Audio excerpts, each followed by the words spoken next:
Hügo Krüger, welcome to the show. How are you doing? Fine, thanks. And yourself, Kevin? I'm doing well. Just doing great. Wonderful Sunday. The sun is shining. It's beautiful. I mean, you got this view over the mountains. Wonderful Sunday. Yes. Shine.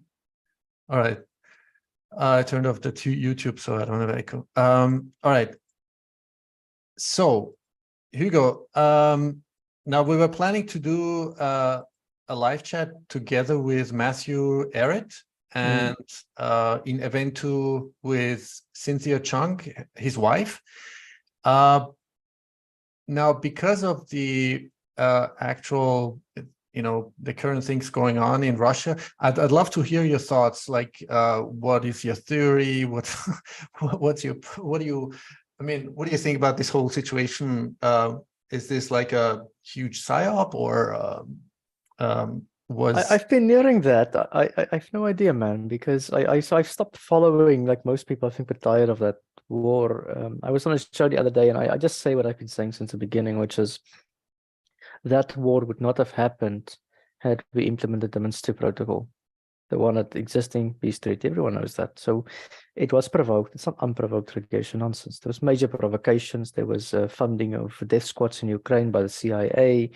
People being burned alive in, I think Odessa it was in 2017, if my memory now serves. There's lots of bad stuff happening. They wanted the Russians to invade. Russia invades, and now everyone throws up their hands and say, Putin is Hitler, That's basically what's happening. So, war has now gone on, and the only way to end it, so South Africa's president was there yesterday or the day before with the African Russian summit, and the African leaders are saying the right thing, in my view, which is end the war.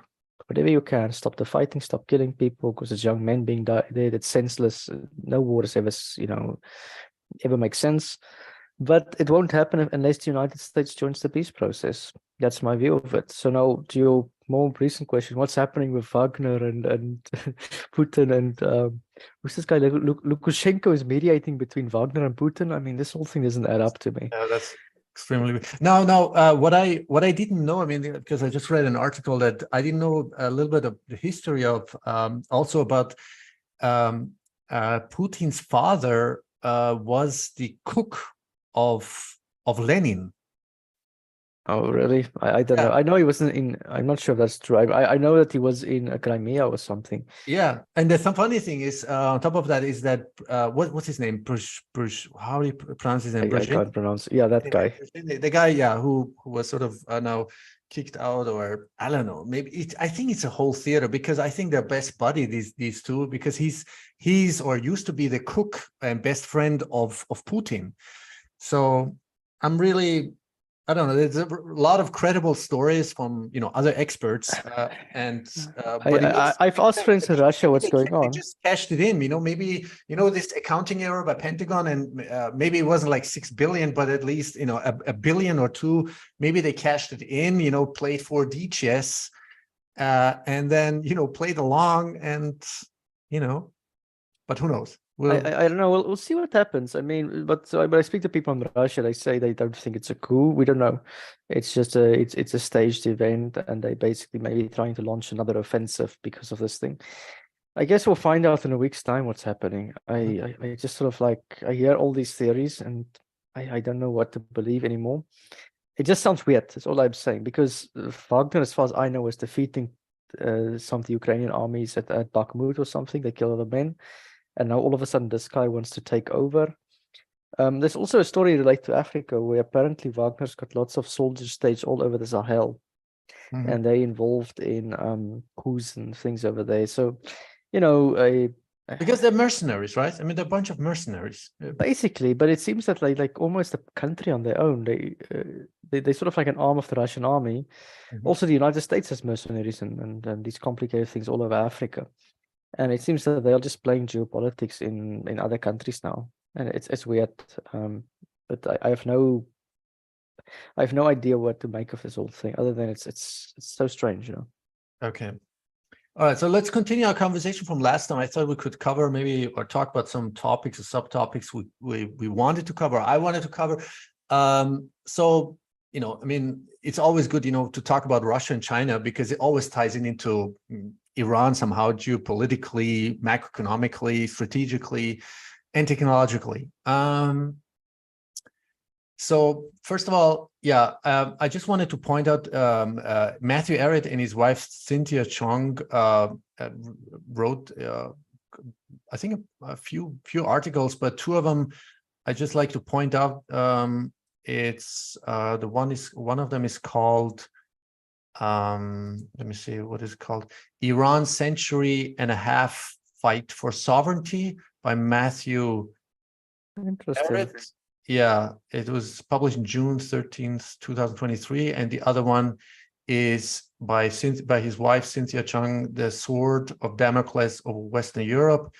It's a part 1 and 2, a 3-part series, Introduction to the Shah of Shah's Kingdom of Kings. So yeah, I just wanted to, I'm going to put them in the show notes, but I thought to understand a little bit about the history, the background, and the involvement of the CIA, MI6, and even Mossad, because fact is that the Savak, the former secret police under Shah, had been trained, by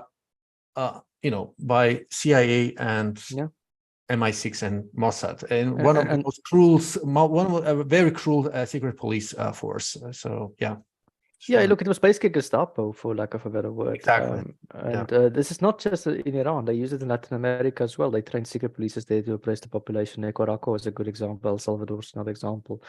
This is how the US has always supported fascism. It's a point that Noam Chomsky made so many times ago, when it suits the geopolitical strategy. So, the history of Iran is, it's a rather tragic history, because, they had the Great Persian Empire years ago. And the last century has been a century of humiliation. So the way I understand it is they were first humiliated by Russia in the beginning of the last century, and then afterwards by Great Britain. And then even the Iranians at the time, I think it was the Qajar elites, they thought that maybe it's good to invite America as a counterbalance to Great Britain when Britain ruled the oceans and the world. So then, America became dominant. America started wanting the oil. They invaded Iran with the Soviet Union Britain and America after the Second World War, but America eventually tried to develop the oil fields when oil became valuable. This a long history of that thing, and they were always intervening in the internal affairs of Iran. Now, given the historical depth of Iranian society, they didn't like this. They don't like being bossed around. They don't like it when somebody else is training a secret police that's oppressing you. And it's not difficult to see how, from this perspective, Ayatollah Khomeini came to power. What everyone thinks of the guy, we can understand why the Iranians supported him. And this is something the Americans has never come to terms with, because they always think that they can win back Iran. As if, even if Iran opens up and trades today and thinks it's going to become a pro-American country. Nonsense. With that long history of intervention, whatever government remains in Iran, democratic or not, will be very skeptical of the foreign intervention of the United States. The same issue in South Africa, by the way. We have a democratic government, but they do not play along with the Western world, because they understand the geopolitical games that's being played with them. Now, you are married to an Iranian, and as we talked before, I was born in Iran and raised until 7 years of age in Shiraz in Iran, and then my father took me then to Austria. He had been in Austria in the late 50s and early 60s, studied medicine, but half like medicine, but then he had to go. But then he went back, worked for several foreign, like international corporations, also Austrian, US, James Scott and Siemens, and sort of, I think, technical advisor or something. Anyway, so the thing what always, when I contemplate or when I talk with other, exiled or people who escaped from either before or during the revolution, 1979, is that because when was the first time you were in Iran, Hügo? I would say 2 years ago, the first time, really. Oh, really? Okay. Because I was there until 1979, and I do somehow impartially, vividly remember what it was like, the whole mindset, the mentality, the culture. It was like super modernized, super westernized, pretty, I would say, open and free society, right? So this is what a lot of people, confirmed with me. It's like, it's a little bit shocking. A lot of people, I hadn't been back to Iran since 1979 to 1980, actually, because I went there once to visit my mom, because my parents had been divorced. And so the thing is like, it's a little bit shocking because if it wasn't like for this Iranian, Islamic what do you call it, theocratic, whatever Islamic regime, I think we would have a different, still have, this open-minded and Yeah, I agree. Look, the problem is that the Iranians during the revolution, they were right to demand independence. Let's be clear on that. They even have some aspect of democracy today, I would even argue, but they have this weird religious fanaticism that's always overshadowing the society, this Valayati Faqih type of nonsense, right? And that is the thing that needs to be worked against. So, there is a dark element to it. I mean, look at the women's rights protests, look at the amount of executions every year, look at all these things. Nobody wants to live in a society like that. But I do still think that there is an Iranian identity, and this goes missing in the conversation, that is still very strong. There's still a lot of people who love the country, even those who've left. They still look back and they say they want to go back home. So, but they do say, people have changed. It's like the whole atmosphere has changed. And when you remember the old times in Iran, up to the whatever. Yeah. But I think you must be very careful here. If I look at statistics about Iran, when this revolution occurred, only something like 30% of Iranians could read and write. So those who remember the good times back then, okay, yeah, they were living in isolation from their own society. That's my view. Okay, I know some people disagree with that, and it was not that great for everyone. So if I look at the level of development that's taken place, I've traveled all over the country now, twice. Okay, I give that government credit to achieve under sanctions what other governments around the world could not do, which is allowing to feed their own populations. They've done that. That is the Islamic government. That is difficult for many Iranians in exile to accept, because it means you need to accept that even that government, as evil as it is and as bad as it is, and all these things that we read about in the media, has some form of legitimacy in the eyes of the population. Mm-hmm. And that is where I think I find the Iranian diaspora is in a very difficult situation, because they love their country, they want to see it change, they don't know what to do. Okay. And they look back and they say, we want to have an open society, we want a democracy, all those great things. But because of that, they become very susceptible, in my view, to propaganda from the Western world, which is to radicalize them against the entire society and to have hatred for the people back there. And when I go and I speak to the people who live there in everyday life, they sometimes feel this way. They sometimes feel like the Iranians who we see on our and Western media, right, do not speak for them anymore. That there's a disconnect between the two populations, and you two need to reconnect on some level. And it's easy, you speak the same language, you still speak the language and the culture, and it's only through that way that you'll change society. My view has always been Iran has to change slowly, okay, and it has to change democratically, and it can do so. It's not that difficult given its constitution. The Iranian constitution, the Valayati Faqih, allows for referendums on important questions, and one important question is the role of Islam in society. It's a question of electorate. It's a question of separations of power, all these things. So the pathway for democratic change is there, but it needs to be used by the people.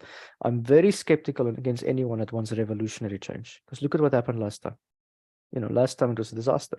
So that's sort of my position on it. I say it's an outside observer, semi-outside, my wife's as well, because I understand, I understand the Iranians in that I meet. Last night we had a guest from Iran as well. He feels the exact same way as you do. I completely understand. I have empathy for their position, but I want them to understand the greater geopolitical context before they try and propose solutions for their country. And sometimes that message is not being communicated. Yeah, no, I get what you're saying. Now the thing is, okay, with all the sanctions, with all the embargoes, I mean, the population. Now, you probably have heard this. There's a saying. I don't know. A lot of Iranians say, "Oh, during Shah time, one person within the family, was able to work and could feed 10 other people, and now 10 people, work to feed one person." So, would you? I'm not sure if that's true. No, I think that's just not true. And I think that's part of it. It might have been true if you were a little bit in the cities and better off. I'm not sure. The average woman in 1979 Iran had 6 children. Today it's less than 1. Okay.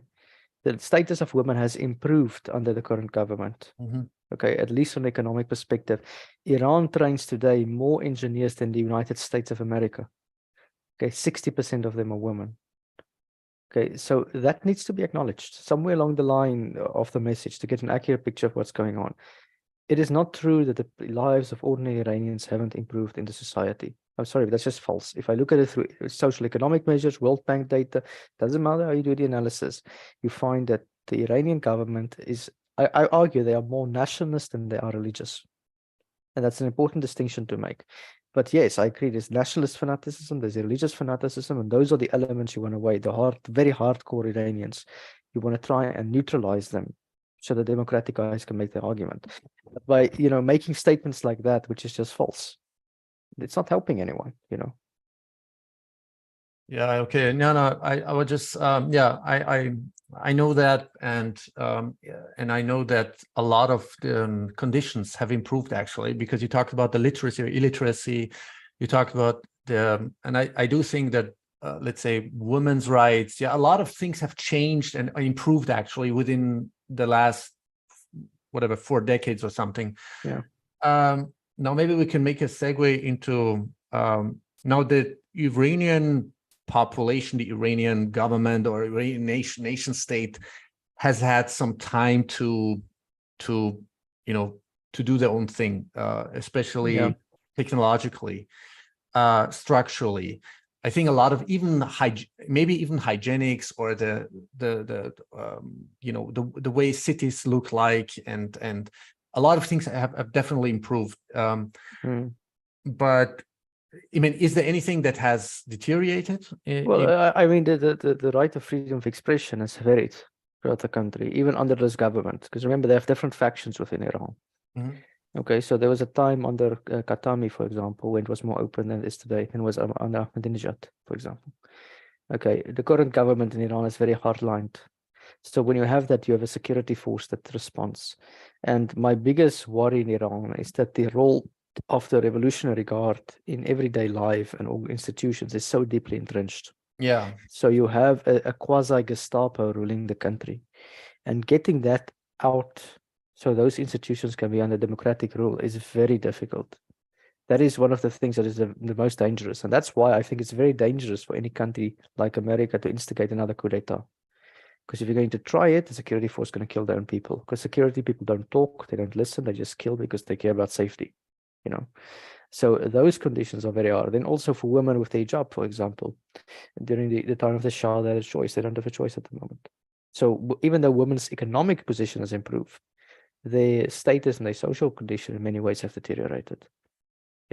So you need to really identify what issue you're talking about. That's just the point I'm trying to make. Everything is a trade-off. There are things that were way worse during the Shah's time, and I don't think people need to celebrate that time. I also don't think a king is a good way to rule any country. The Iranians are far more intelligent and democratic anyways. But when I speak to ordinary Iranians, they express their opinion actually on the streets. The government, though, shuts down the internet for protests, and they kill people if the riots get too big. They kill children, which is unacceptable in the world. They do all those things, and those are the things that need to change, and that people need to find to change.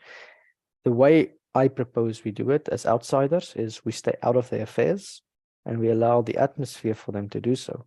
And that's why I'm not in favor of sanctions. I think sanctions are, you see, because here's the problem. All these evil things we talk about become intensified when you put the government under pressure. And we're sanctioning them, we're punishing them, we're doing this, we're doing that. That's making it worse. And that's what I support, the reform-minded people in Iran who said, you guys are nuts for what you're doing. You don't understand. Yeah. And Iran, I mean, would have been one of the last domino, one of the last dominoes to fall, according, as you probably know, this talk by the general who said, he was even shocked by this U.S. general, whatever, Wesley Clark. Yeah. Exactly. Yeah. So whatever after. Look, there was clear intention by George Bush to invade Iran. It was openly stated between George Bush and Tony Blair, that an email exchange, and then General Wesley Clark confirmed it, and then the evidence was overwhelming. But it's thanks to the Iraqis, okay, that the Iraqis resisted American rule. They've negotiated the Americans out of Iraq, even though America still has troops there. The Americans could not have a hold because of their own insurgencies. They blamed Iran for funding those insurgents. I don't believe that's even true, because some were not. It's local people in Iran that said, in Iraq had said enough. And it's thanks to the courage of the Iraqis that Iran was not invaded. Because the saying was the road through to Tehran goes through Baghdad. And the Americans have been negotiated out of the Middle East thanks to the local populations. They've just said, we had enough. We don't want to, we're not a colony. That's basically what they're saying. We are our own independent people. Yeah, and Iran, as you know, I mean, has unimaginably, done a huge. I mean, thanks to the Iranian population, or the Iranian scientists, technologists, the younger people. Because I think, I mean, whatever one thinks, and I think about this tyrannical Iranian regime, is that still, I mean, they have this wisdom. Obviously, they have had this wisdom to say, you know what, just think outside the box. Maybe it's time, as I said last time, not to copy others, but maybe let others copy us by opening up technologies and be more creative on every level. Would it be nuclear, plasma technology, defense technologies, conventional defense technologies, or what have you? So if they the Anglo-American, whatever, military-industrial complex, if they had the chance, that would have been like 30, 40 years ago. They should have attacked, invaded Iran a very long time ago. But now it's impossible, from my point of view. What do you think? Well, it's very costly if they do it. You see, because Iran, if you go to Bushehr, for example, Iran's got its military arsenal facing the Saudi Arabian oil fields. So what is it saying? If you invade us, we blow the hell out of your oil fields. They send missiles and rockets into there and they'll destroy the whole thing. So that it takes the world economy with them. So they have looked, they have to fortify their defenses. It's also a very mountainous area. Remember, you've got the Zagros and the Abros mountains. It's the walls of Iran, and no army can go over those things. So the Iranian soldiers are stationed there. If you go to Azerbaijan, where I was 2 years ago, on the border between Azerbaijan and Iran, it's a military base over there. So they've stationed the military for the defense of their country. All Iranian men serve in the army. The army is served in local communities where they have local intelligence. It's like the Swiss army. They've structured it that way. So they know how to defend their own country. Okay. And why? Because they have reason to believe that they would be invaded. So my view of Iran is, you speak of technology, they've got good engineers and they've got good technology. And of all the developing countries, South Africa, Brazil, Russia, India, and Iran is the only country with an educated youth that's highly skilled. Okay, Iran publishes more PhDs a year than Russia at this stage. So if they open up to the world economy and draw investment, it's the ideal place for investment. Right? They've got all the high-level skills for the high-level economy and to become an Asian tiger, like the Japanese were. And they're already thinking of this, the leadership. So my view is open up the economy to become extraordinarily strong country. It's not even a threat to America. That's the joke of it, because the states in America that will benefit the most from imports from Iran will be Republican states. So all the incentives are there to stop our nonsense with Iran. But I don't know, we're still stuck in the mindset as if it's the 1979 revolution. And that's something I'm trying. It's trying to open up that conversation is very difficult. Yeah. You probably know, under the reign of the Shah, the United States or the Anglo-American imperials, I think they had the plan to make Iran sort of the nuclear center, or not only nuclear energy, but nuclear weapon. I think... if you go to Isfahan, is all in the mountain where there's a nuclear program that the Americans gave. MIT at the time thought nuclear power is too expensive in America, they'll put it in Iran under the Shah. So the Americans don't care about nuclear weapons. They've never cared about it, right? The reason they care about Iran's nuclear program is because of its independence. It's got nothing to do with it. America's given nuclear weapons to Pakistan, new Muslim country. Okay, so they don't concern themselves about it. Yeah, maybe we should get this question out of the way. There is no way Iran is into it. Whatever we think about this Iranian regime, but they don't. Maybe it's not even necessary to develop. Just out of logical conclusion or analysis, it would be insane, to develop nuclear or build nuclear weapons, and maybe they don't need it. Maybe they have. No, they've stated planned. very carefully. It's been stated by Khamenei. Let me read you the quote that Khamenei said, because people don't read. You know, this is something that I. Give me 1 second. Let me show it. So this was a quote that was given by Khamenei in 2012. Okay, he said, "Nuclear weapons neither ensure security nor do they consolidate political power. Rather, they are a threat to both security and political power. The events that took place in the 1990s showed that the possession of such weapons could not even safeguard a regime like the former Soviet Union. And today we see certain countries which are exposed to waves of the insecurity despite possessing atomic bombs." That is Ayatollah Sayyid Ali Khamenei in 2012. It's a fatwa that he gave against nuclear weapons. Iran does not have a nuclear weapons program. They have a capability program. They keep the centrifuges. They tell the Americans, we are able to make a weapon. And look at how they negotiate. They spin centrifuges, they spin it down. They said, we will bring it down if you give us concessions. That is their grand strategy. And the US has never understood it. So they're going to 60% now. Why 60%? Because you use it for submarines. They're making nuclear submarines. But they're not going to 90% enrichment. Now they say, okay, we can bring it down to 20, 30%. Why? Because that's all you need to run a reactor. You know, so they figured out how to play on the psychology of the Americans and Israel. And the other argument here that comes in is Israel. Netanyahu now is facing prison sentences. What is not being said, the reason he's facing prison sentences is he's involved with a nuclear smuggling mafia. Okay, uranium smuggling mafia. The International Atomic Energy Agency is waiting for him. Okay. And he's trying to scare about the threat of Iran to evade prison sentences. Oh. And Israel has always had this tactic. When there's internal conflict in Israel, they try and amplify threats outside of the country. Yeah. So this and is Israel is still is it the only country right now that has never has always refused to sign the, what do you call, non-proliferation treaty? Well, India has also not signed it, but India is a much more powerful country. Israel has a policy of nuclear ambiguity. It's complete farce. So we all know Israel's nuclear weapons. They probably have 70 of them. Netanyahu, so Israel's never acknowledged or said or not said. It's a deception tactic of nuclear weapons. We know that the Americans tried giving them, but what isn't said, the way they got it is through mafia smuggling. And there's a very good argument. You see, here's the problem.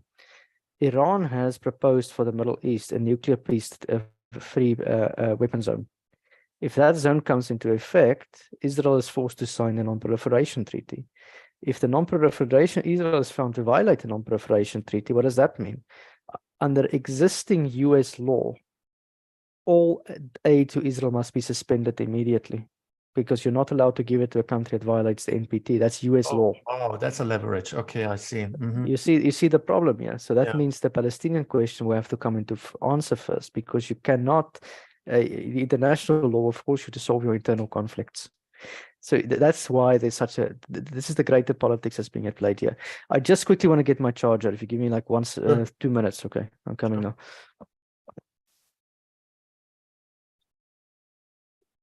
Now, while Hügo is gone again, I would definitely advise you or recommend the articles by Cynthia Chung and Matthew Arrett. Cynthia Chung is Matthew Arrett's wife, but they're both, brilliant investigative researchers, journalists, written a bunch of books. But yeah, these All two. right, that's great. Yeah. I'm back here. All right, we're back. So let's go back to Iran. And who do you think, is because there's some things, I cannot verify. Who are these ayatollahs or mullahs in Iran? Are they, what's their agenda? Is there, because Iran is one of the few countries that where the so-called, the central banking system hasn't been established. They still have some sort of independence, monetarily, financially. Yeah, they still have their own development bank, but they also have their own central bank, and they also have their own economist and things. Mhm. I don't know. I don't know much about the central bank thing. I always don't know what to make of it. It's true that they haven't been integrated into SWIFT and the international transactions, but they're now signing a deal with Russia, Mhm. where they're doing currency swaps, and I think they're going to have something similar with China as well. But I've also seen that apparently Chinese trade with Iran is not as high as some people have said it is. So I don't know what to make of this thing. They have their own bank, they have their own politics, they have their own dominant class. What the mullahs think and do, some people think they are stupid, other people think they are rational. I don't think they're completely irrational people. They just make decisions and they're a little bit influenced by religious thinking. It's not different than many American leaders. But I think that the real power play in Iran is something between the religious people and the Revolutionary Guard. And it's a question of who makes what decision there. And I think the influence of the intelligence agencies is incredibly strong in the country. Okay, you mean by intelligence agency, the Iranian or Well, the IRCG, and I know they've got local intelligence as well. So they've got two groups, as I understand it. And I think in any country, I mean, like the KGB in Russia or the FSB in Russia, they play a very strong, they play what they call a shadow over power. They feed information to the leaders. Mhm. Okay, and it depends what they feed, the leaders will react on it, and they know how to feed information so people will react in a certain way. So this is the same with the CIA in America. It's undoubtable that's the most powerful institution in the United States. So that's how I see it. Is those who control the information, control the power. Because I mean, SEPA, they're called SEPA, in Iran. They all have their own bank in Iran, their own development bank. They put into industries. Okay, so this is the type of thing that is happening there. But I know they've got banks that have totally detached themselves from that institution as well. So they've got different competing banks. And I find the banking system very interesting. That the Iranians have so many bank accounts from different banks. It's a very strange system. Okay. Yeah. So yeah, that's what I know about it. How do you see? I mean, because we talked about like the youth, because I think 70 to 80% of the Iranian population is around like pretty young, like around maybe 30, around the age of 30 or younger. Yeah. And I mean, they're desperate. I think a substantial number, I mean, massive. I mean, what is it? What's the population in Iran? 70, 80 million? Yes, 80 million. So I know. Okay. How would you, I mean, what do you see? Do you see in the foreseeable future, in the next 5 to 10 years, that the conditions, that the suffering? Well, look, many existential- of them have studied overseas, have brought ideas from the West back home. Okay, many of them are more open-minded. They're not so attached to the previous revolution and the Iran-Iraq war. You should never forget the influence of that war on Iranian psychology. Many of them still are so about their government. Some support, some don't. But slowly but surely they are moving through the ranks of power. Okay. And that is the best thing that can happen, is that the old die and the young come in. And I think over time, they will bring the change with them. I'm more optimistic about that because they called it the baby boomerang in Iran. They had so many children after the Iran-Iraq war. And those children are now coming to age. They've had more experience in life at the moment. And they are slowly moving into the ranks of power. And I think if they take over and they've got the right policies and mindset, it will be a very much a nice country. What worries me deeply about Iran is actually that there's a lot of young men who feel that they don't have any hope. They are in their 20s and their 30s. They might not be the most educated sometimes. They're still good with their hands type of people. And they feel that life is really stepping on them. They feel miserable. And that is because of a lack of development. I link that, if I look at these figures, I think it has to do with the electricity crisis. Iran has got the same electricity per person as South Africa, which is very low. And they need more energy and they need more electricity to develop the country. They're also running out of water. So all of these are infrastructure developmental issues that Iran is facing. And they need to start addressing it because their population has grown faster than they've planned for it. That's surprising because I thought electricity, I mean, they're so advanced with the nuclear technology, nuclear energy technologies. Yeah. I thought it's like abundance of energy. They've got no lack of resources. It's just a question of implementing policy. They were late. The government waited about it. And remember, your infrastructure projects last only 50 to 60 years. Then you have to rebuild them. That's actually the case in Europe at the moment. That's why everyone's talking about infrastructure now. I don't know if you've noticed in America as well. The stuff was built in the New Deal. They're coming, the wheels are falling off the bus, and we need to rebuild it. And the only way to do that is to mobilize state spending. Okay, so that my view is for infrastructure. I don't believe private infrastructure can work. I know some people disagree on that. And South Africa is having this debate at the moment because ours was built in the apartheid era. Europe is having this debate of look at the wind farms exploding in Germany. You've seen these things, yeah. The reason for this is crony capitalists are looking for a way to cash in on the infrastructure running out. And what they haven't figured out yet is to escape the laws of entropy, which is all things that come to an end. All things will come to an end. And the rich of this is why I think these Davos guys are so in panic, because the population is going to say, if we have to rebuild the infrastructure, we're not going to pay for it. You're going to pay for it. Right. And that is what they're worried about. And I think that's a lesson in Iran as well. So the rich has been avoiding the question of infrastructure. They need energy for the new industry at the moment. They need investment. They need some of their own money. I don't know how they're going to get it. And my view, that is a solution to get all these men that are sitting on the streets to try and mobilize them for work a little bit. And, you know, people say when I say that I sound like a dictator, but I don't see another solution. Now, the thing is, I mean, I'm not I know Matthew Arrett loves to talk about, and he's a, super expert and specialist on unipolar, multipolar world. And, and now we have this Belt Road Initiative with BRICS and, all this infrastructure, because I mean, the Chinese, instead of going to war and imperialistic, build up, but they do build, they do invest more rationally, but so under these conditions, do you see like in the foreseeable future with China, Russia, like building parallel systems, monetary, financial, technologically, infrastructurally, that this could alleviate, this suffering? Yeah, I mean, I hope that's the case. So, for example, Africa is the biggest consumer of Chinese infrastructure skills outside of China. There's infrastructure projects all over the world.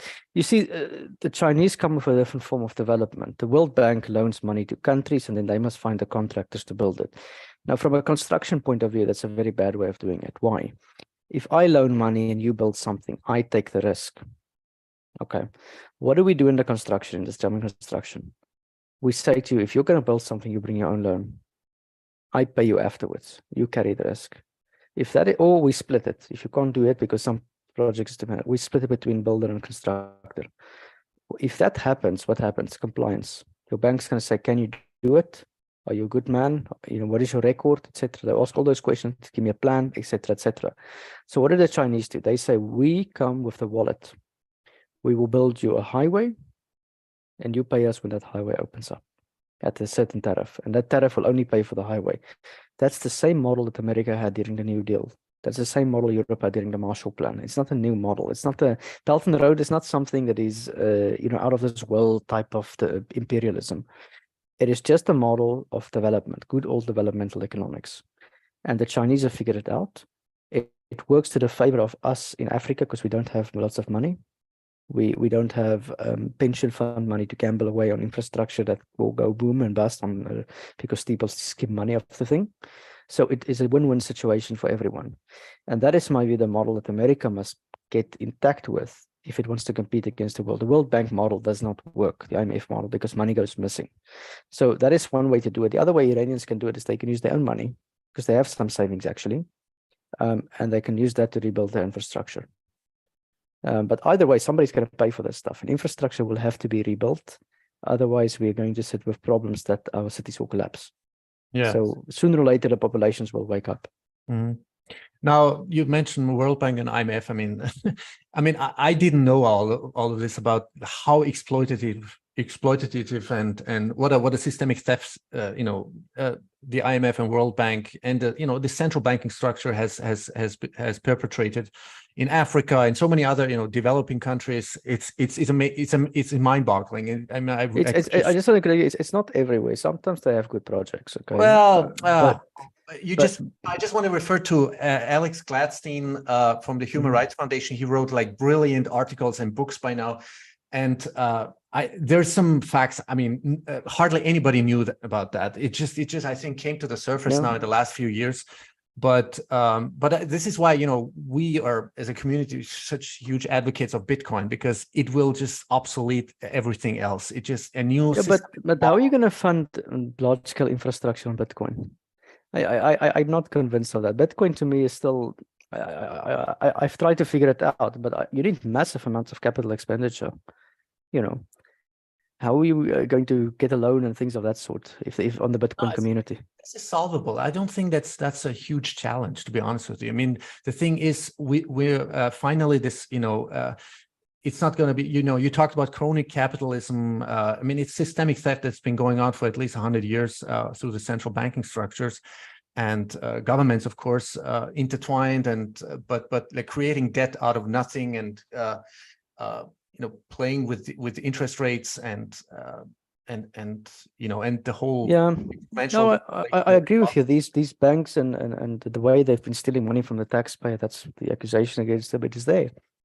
My question still is, can you deliver the necessary investment for a population to rebuild, say, the interstate highway in America, which is a massive infrastructure project, on anything else than government money? That means we have to pay taxes for it. Can you really do that on Bitcoin? I would like to believe that is true, but I don't know if somebody's going to fund it. And this is a problem that I think the libertarians who tend to be Bitcoin people generally run into, is that they look into short-term profits, which is 10, 15, maybe 20 years. And on that basis, maybe Bitcoin can pay for some things. But whether or not it can run for 60 years type of infrastructure, which, I mean, take the Golden Gate Bridge in the United States. It was built in San Francisco, one of the largest bridges in the world. It was built in 1932. The debt on that bridge was only paid off in the 1970s. Yeah, because 1913, you know, the Federal Reserve was created, and then of course 1971 was the official, you know, the Nixon shock going off the gold standard. But actually, going off the gold standard began actually shortly before the First World War, to a substantial degree. So I think just going off this gold standard or leaving the gold standard, and then, you know, not having, you know, any backing or redeemability is, but okay, you know, it's a whole, I think, discussion by itself, but it will definitely change the time preference, you know, because Bitcoin, it's never been done in history, you know, in the history of mankind. Look, if Bitcoin can do that, if you can take a community of Bitcoiners, it's not inconceivable, can say we're going to give a loan, like an options, you know. You buy into options, and that goes to a contractor, and that's the infrastructure, or a contractor is a Bitcoiner, but you need to make sure where the risk is being placed. That's all I'm saying. If somebody builds something for you, he must take the Bitcoin loan. Okay. And the problem is, when it comes to these large capital expenditure stuff, even if I take the loan, let's face it, if a project goes bust, I don't have the money to pay you back. So usually the government covers that risk, you understand? Yeah, but there won't be any, like, you know, like high risk, you know, like sort of, you know, socialized losses system anymore, you know. I mean, this whole system is so criminal. I mean, the criminality has actually been legalized. I mean, through every layer and segment you would analyze it, it's mind-boggling. And I don't see a problem with Bitcoin, even in a Bitcoin standard hyper Bitcoinization system, you know. Actually, things going to improve dramatically. We're going to have abundance. We're going to lower the time preference. That means people, for the first time, you know, will more rational, logically, you know, build stuff, invest. And why would giving credit or giving out loans, it's not going to abolish, you know, it's not going to abolish the loan system. It's just going to be more rational, more ethical, and more logical, and widen the horizon, and meaning the lowering the time preference. So it's not like about short-term, you know, as you said, short-term profitability. Yeah, so those are the problems maybe I would encourage the people in the Bitcoin community to think of, is, you know, to prove my skepticism wrong. You know, I'm not, you know, saying this in absolutism, but to say to them, if you want to rebuild the Golden Gate Bridge, for example, which has to be rebuilt sometime in the future, or the Hoover Dam, or any of these things, how are you going to fund it with Bitcoin? How can you have it community owned, property owned? Is it government owned? You know, how does that work? And if you can solve those problems, I think more people would be convinced of it. You know, thus far, you know, construction companies, we still get loans from governments. Okay, this is no secret. And we go and build infrastructure usually for other governments. So it's government to government transactions. The advantage of that is we lock out the middleman. Right. Okay. Right. Because if the banks ask me for the money, they want to make sure the deal is properly structured. Okay, if you get the money to come to me, there's always guys that saying, "How do I get into this deal?" And that's where the Davos guys. That's, by the way, the Davos guys hate nuclear power, because nuclear contracts are set up in such a way that you cannot get into the deal. Mm-hmm. It's set up with except in the United States. Mm-hmm. That's why the US is so expensive. But the nuclear power, the international law protocols come into play, and these law protocols say it's utilities to utilities. There's no money to steal, basically. So that's why it's so open to propaganda all the time, because everyone attacks the nuclear industry for being dirty and dangerous and all the stuff we've heard, which is complete nonsense. And the simple reason is there's no constituency for nuclear. There's no middleman. There's no guy in the newspapers that's going to say buy nuclear, sell nuclear. It's people like me who work in the industry. I used to even. I'm not in the nuclear anymore. Who just love the technology. We explain to the public. And what's ironically is that because ordinary people are explaining it, we're winning the argument. I don't know if you notice in Twitter and with Oliver Stone's recent movie, things have been changing a little bit, and the other guys are getting hot under the collar because the public is working up to this. Oh, I see. Mm-hmm. And they've now figured out that if you want to lock the guys out of Davos out of any deal, because we know they're stealing money, you're going to build nuclear power stations. Exactly. Okay. Yeah. So that's a good option. So if you can figure out Bitcoin with nuclear, look at the deals of nuclear, look at how it's structured. And if you can make that work with a Bitcoin community, you can maybe start and say we can have a nuclear power station for a Bitcoin community, just to the mines and the things, and that's going to pay for it. And maybe, with that, you can find a performant asset. If you can solve that problem, it will be incredible. I mean, I give that to the geniuses in Bitcoin at the moment. I don't know. Yeah. But, Hügo, I mean, the holistic perspective I and a lot of, much more intelligent people have, like Jeff Booth. I would definitely, urge you to read this, Why Deflation is the Key to an Abundant Future by Jeff Booth. And it's called The Price of Tomorrow, Why Deflation is the Key to an Abundant Future. As you know, technology is deflationary, or is if we just let it run, it would just lower prices, and we would have more comfort, more more abundance in society, and that's what Bitcoin is. It's the scarcest money. It has all the dream-like properties you can think of, and it would just create a system where we finally have the civilization we could have had 100 years ago. We talked about this like last time. Well, I like the fact that it creates trust between people. Okay, trust and compliance. And as I said, this is the nuclear contracts works the same. It forces trust and compliance. So from that basis, I'm completely in favor of the blockchain protocol, because somebody gives me Bitcoin and now I'm getting Bitcoin. I'm not getting cash that's going to inflate, right? That's the argument of it. So I like that way. I like that thinking, in those applications. I mean, that blockchain protocol of consensus and then how it works and cross verification, that's very good for other transactions in other day life as well. So I think if we can base our thinking on that, it will be a very good world, because it will lock out criminality, which is what we actually care about. We don't want guys stealing money. We don't nobody likes being cheated, things of that sort. So yeah, that's what I respect from them. As I just say, I'm still hesitant to throw my weight around it for anything that is large scale infrastructure. And I would send out this challenge to the Bitcoin community to say, prove me wrong. I would change my mind if I see the evidence. Right. No, I get you. It just, I think I'm trying always, to talk about like the holistic picture, like how many technologies, like super innovative, advanced technologies have been suppressed, confiscated in the name of national security, or not developed, because of all these really bad incentives or, controlling structures. So this is what I see, always in connection with Bitcoin, is that finally, whether we're talking about transportation, energy, healing, medicine, the evolution, advancement of humanity, finally we'll have these opportunities, to bring out the technologies and screw the patent system, because I think it's one of the, most criminal, theft. Yeah, I totally agree. I don't see why people, it's never made sense to me, because how did America develop? It's still the railway from Europe. Okay, so that is what copyright infringement.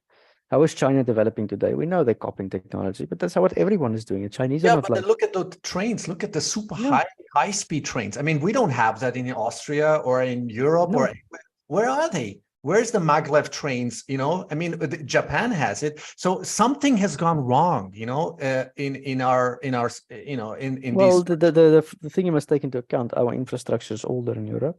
It's Mhm. more expensive to rebuild stuff than it is. You need to sometimes upgrade them first. It's still not at the end of its lifetime. If you build a train, you build it for 50, 60 years. So, you know, don't underestimate the intelligence or the capability of the engineers in Europe.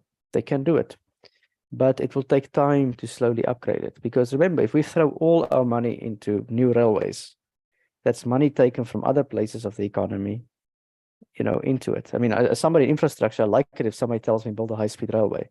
But there's a realism that has to come to say our economy works the way it does. Our societies evolved this way with patterns of development in Europe going back thousands of years almost. And you cannot just change it overnight. So if these trains come to the end of their life, which some in France are now coming, slowly they will be upgraded to newer models.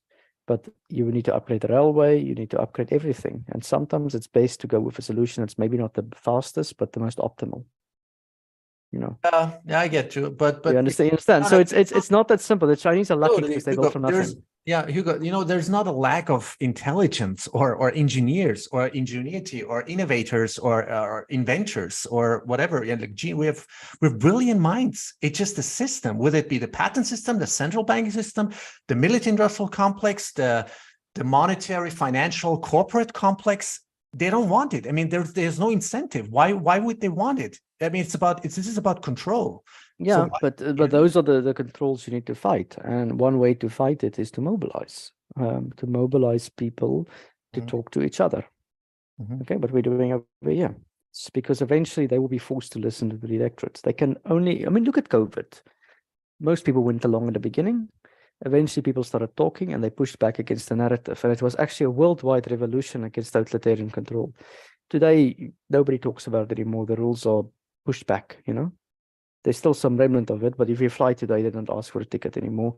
People have forgotten about it. The same is true of the Ukraine war. It was impossible to say negotiate with Russia. Now everyone is saying it. So the more people push back against the doctrine and the ideologies of the elites, the better the society becomes. The best you bring your government, you bring these institutions under democratic rule. And you can even get rid of them. If you don't like a central bank, there's no world rule in the world that says we shouldn't have them.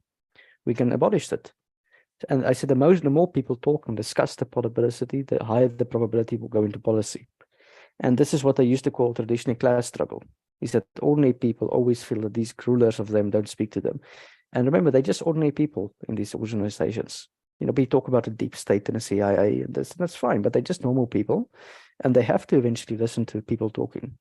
So the way to push back is to talk against this way and come up with solutions. You say Bitcoin has solutions for honest transactions. So use that for some of your transactions, you know.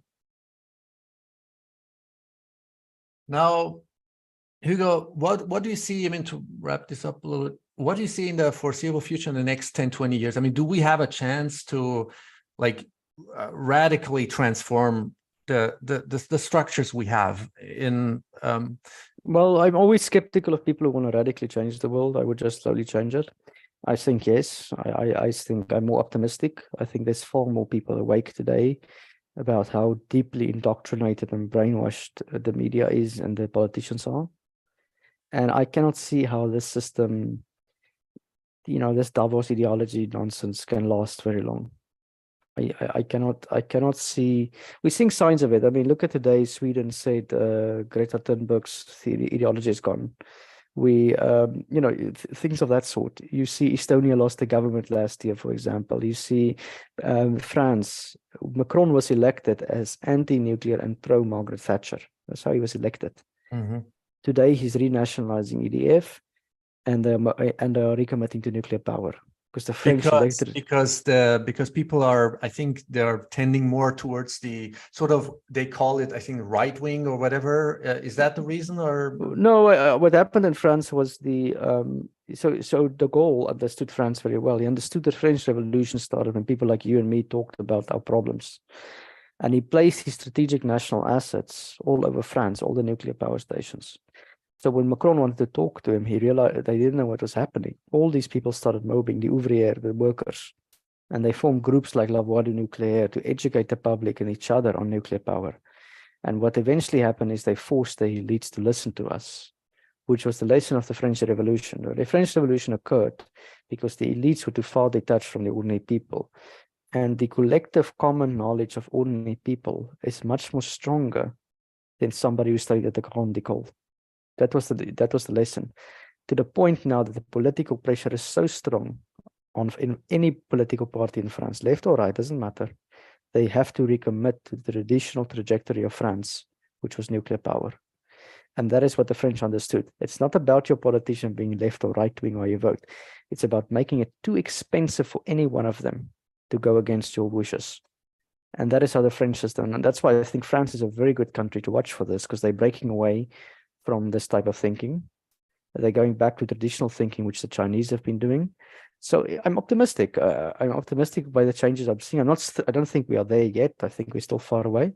But I think a lot of these guys in Davos are very scared of what's happening because they know they cannot stop the people anymore. They can only try and hide, and they can fly from private jet to the next IPCC conference and pretend in front of the media how love they care the planet, and all these superficial nonsense. People are seeing through it, and it makes me excited that so many people have waked up. I mean, we could have a fundamental discussion. I mean, one day maybe we could have a fundamental, even with Matthew Harriet, like, what do you think about like nations? I mean, isn't it time for human species to evolve? I mean, do we really need the nation state? Do we need the government? Do we need? Sure, but I still believe that human nature is what it is. Mm.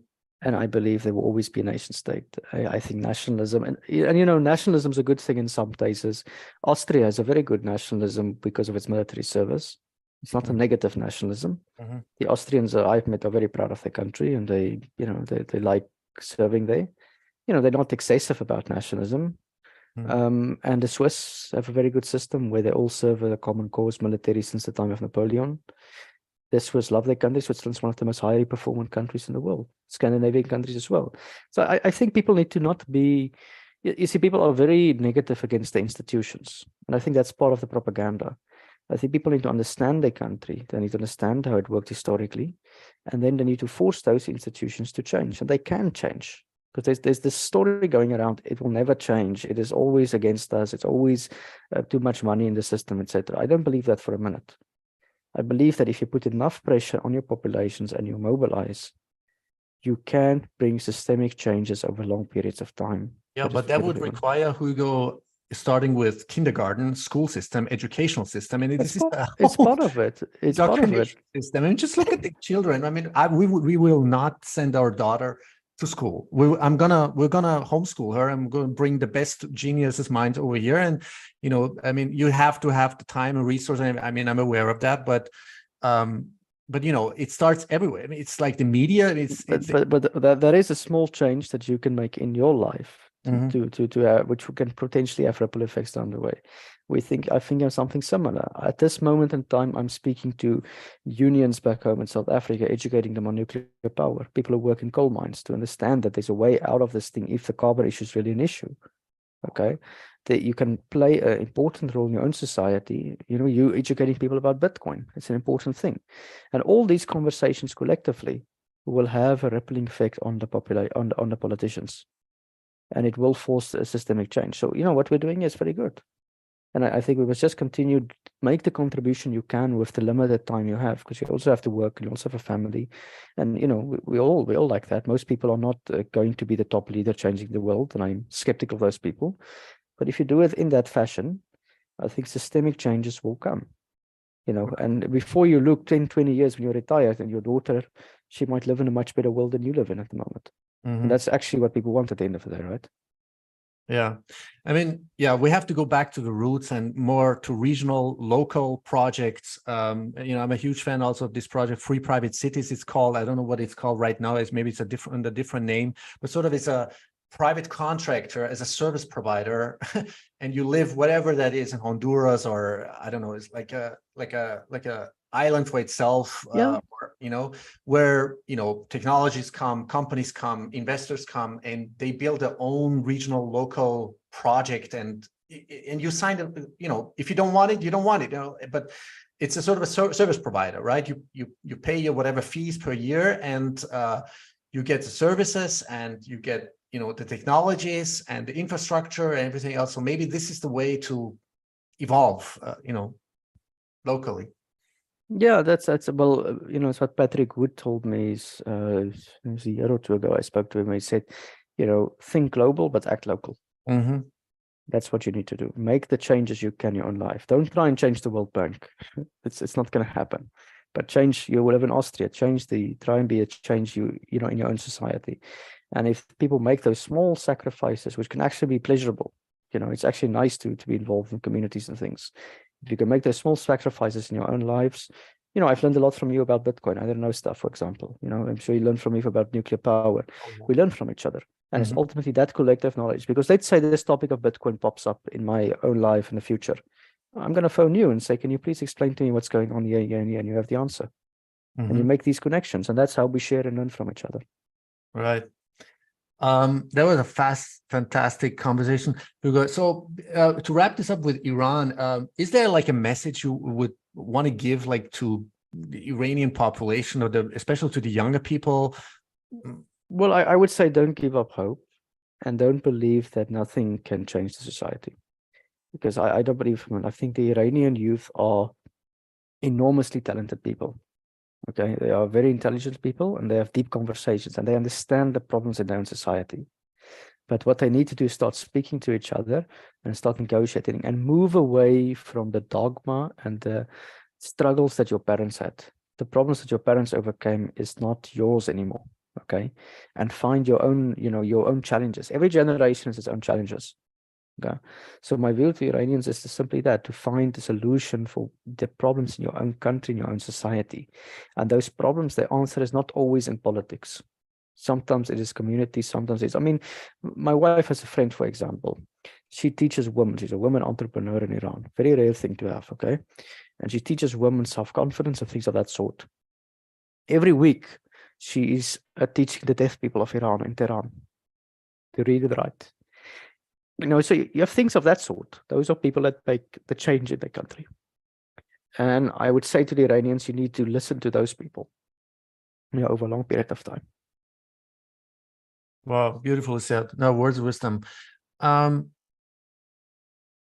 Anything coming up? Are you writing another article? Writing a lot on Substack. I'm doing a lot on nuclear power, because South Africa is doing major overall geopolitical changes, and I would like serious discussion in South Africa about nuclear power, and the world for that matter. I think the future of energy is nuclear power. I'm convinced of that.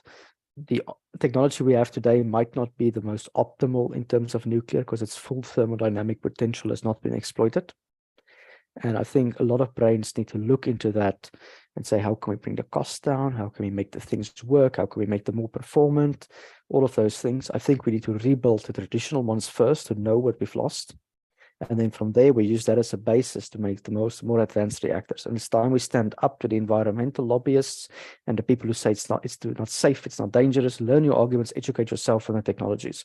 Because my view is, what I see in the industry at the moment, that is the future.